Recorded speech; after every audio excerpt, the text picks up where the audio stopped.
Welcome. In this video I'm going to be taking a look at this Neewer NW-7000 USB condenser microphone kit. So if you find this video helpful and you're looking to purchase one of these, I'll put a link to this in the description on Amazon, and if you use that link it helps me out a little bit and doesn't cost you anything extra. So on the front here it says stable, low noise, portable. On the back it says it includes a pop filter, ball type foam cap, metal shock mount, table mounting clamp, I think that's supposed to be mounting, so table mounting clamp, and condenser microphone. Contact card, instruction manual, says package contents, has the microphone, says voice pickup, audio output port, applications, live broadcast, studio recording, karaoke, online video chat gaming, podcast or radio show hosting, and game broadcast. So my main purpose for getting this is mostly for screencasting when I record tutorials and such. So I'm not going to go through all this, but there's a clamp, shock mount, talks about setting it up on a computer, talks about connecting it, has a frequency response curve, question and answers, safety notes. So here are the specs. You can pause that if you want to read through those. So this helps with the p sound, making pop noises on your microphone. We have a USB cable. So this has a USB connection to your computer, so it is digital. Here we have the stand, or the arm I guess I should say. There we go.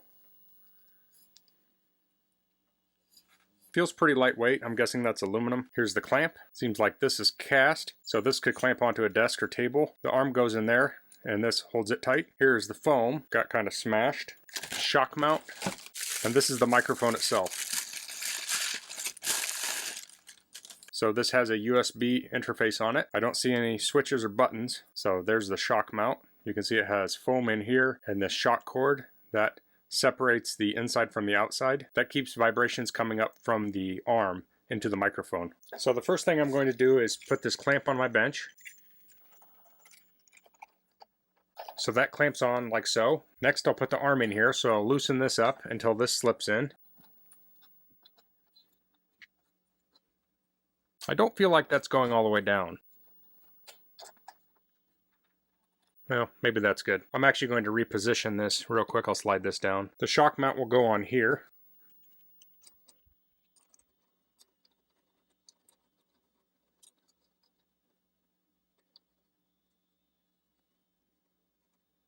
So I have this little gripper thing at the bottom. So to put the microphone in, I'll squeeze these and it should slip right in here like so. I did not have that tight. Okay, that's a little tighter now. Now I can install the pop filter, so that will mount to the arm. So we have this clamp.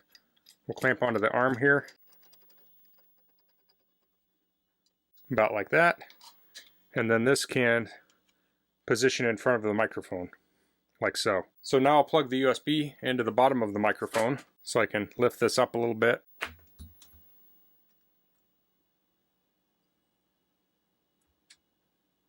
And then I have some Velcro straps. These didn't come with it. I've already had these. I can Velcro this to the arm to get it out of the way. Now you don't want this tight because you don't want sound to transmit through it, like a guitar string. And one more thing here, I have the foam to put over the top, the wind screen.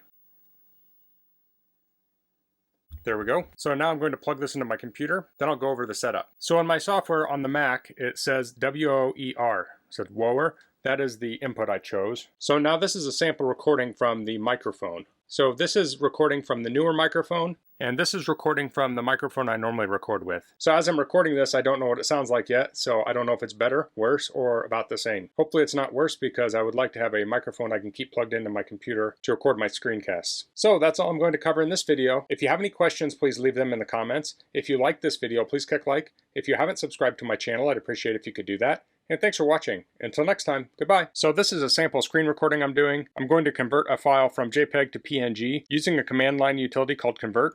So I'll open up my terminal. I'll enlarge that. I'll go to my desktop. I have a file called cute puppies. I'll type convert cutepuppies.jpg to cutepuppies.png. And the convert command is part of the ImageMagick suite of tools. So I'll hit enter there. And now we have cutepuppies.png. Let's look at the two files. And we can see the JPEG is quite a bit smaller, and that's because it's a photograph. So that's just a quick tutorial. I'm not trying to teach a lot of stuff. I just wanted to give people an idea how this is going to work for me. I did listen to a sample. I think it's going to work fine for me. Thanks for watching. Goodbye.